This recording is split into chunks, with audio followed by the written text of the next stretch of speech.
Hello DSS friends, మరి ఇప్పటికే తెలుగు పేపర్లో కవర్ చేసుకోవాల్సిన టాపిక్స్ గురించి బ్రీఫ్గా చెప్తున్నాను కదా. సెకండ్ పార్ట్లో మనం సందులు నిర్వచనాలు చూసుకోవాలండి. సందుల్లో అత్వ ఇత్వ ఉత్వ ఎడాగమ సరళాదిశ గజడదవాదిశ ఆమ్రేడిత ద్విరుక్త టకార లులనల సందులు. సంస్కృతంలో సవర్ణ గుణ యనాదిశ వృద్ధి సందులు చూసుకోవాలి. సమాసాలు చూసుకోవాలి. ఛందస్సు గురులకు లక్షణాలు గుర్తించాలి. చంపకమాల పద్య లక్షణాలు వెరీ ఇంపార్టెంట్. అలంకారాలు అలాగే వాక్యాలు రకాలు చూసుకోవాలి.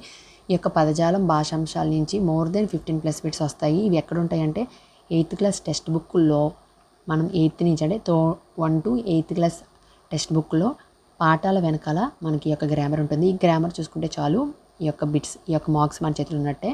ఎక్కువగా కవి పరిచయాలు విషయాంశాలు ఇవన్నీ చూసి ఎక్కువ టైం వేస్ట్ చేసుకోకండి. వాటి నుంచి మనకి కేవలం 2 మార్క్స్ వస్తాయి.